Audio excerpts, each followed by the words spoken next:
LeBron seemed concerned or unsure about his ankle after last night's game. How do you say? He didn't practice today.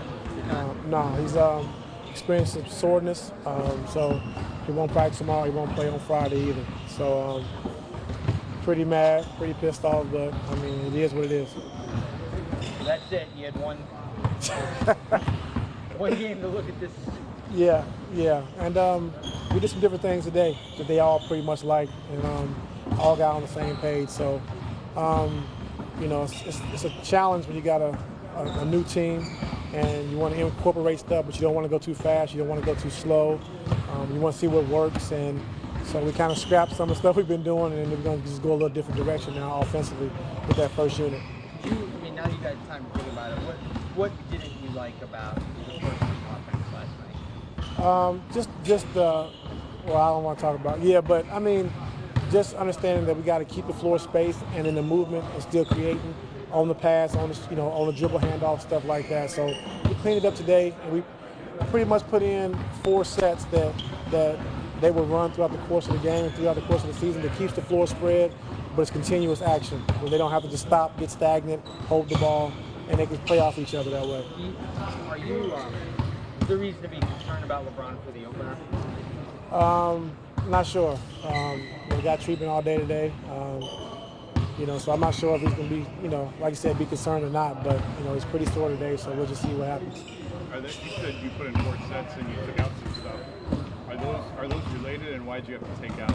Well, we have different personnel, and I think if I want to strive to be a good coach, I always said that you can't coach what you know. You got to coach your personnel. So our personnel is different, as you see. So we just got to make some changes. You mean different from last year? You mean different without LeBron? Different from last year. Yeah. Dwayne, last year when he was talking about playing, and this may or may not be along the lines of what he's talking about. I saw a quote from him last year where when he was talking about 2010, he said they thought that one ball was not enough for Dwayne, Derek, and LeBron to all play together 7 years ago. Is that still a concern for you now?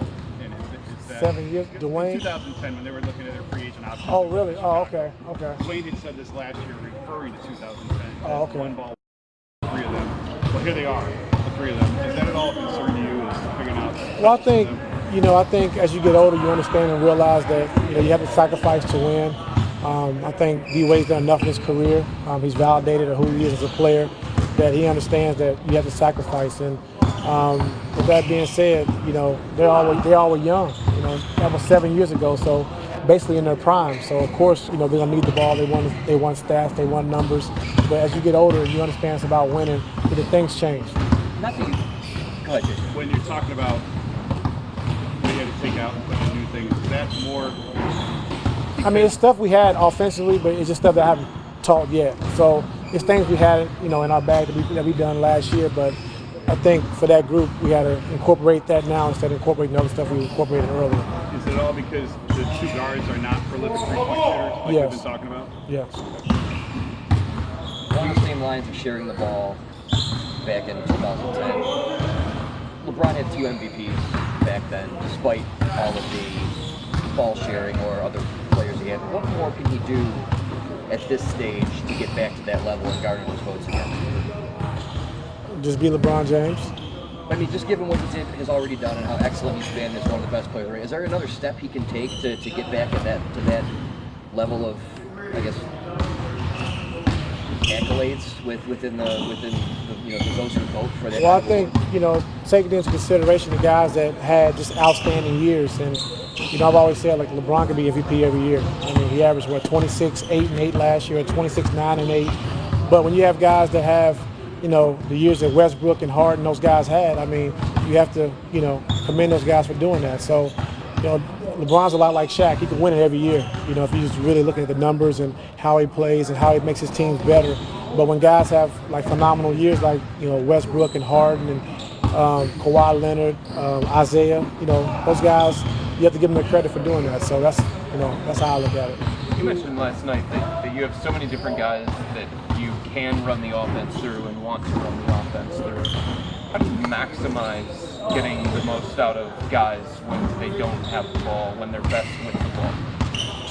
Moving.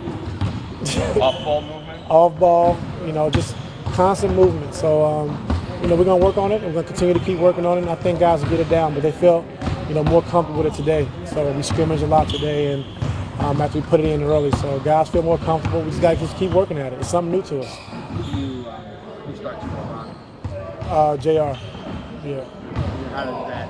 What's the domino effect? Who gets a chance with that second unit? Because Jose. I'm sorry. Jose? Yeah. Yeah. So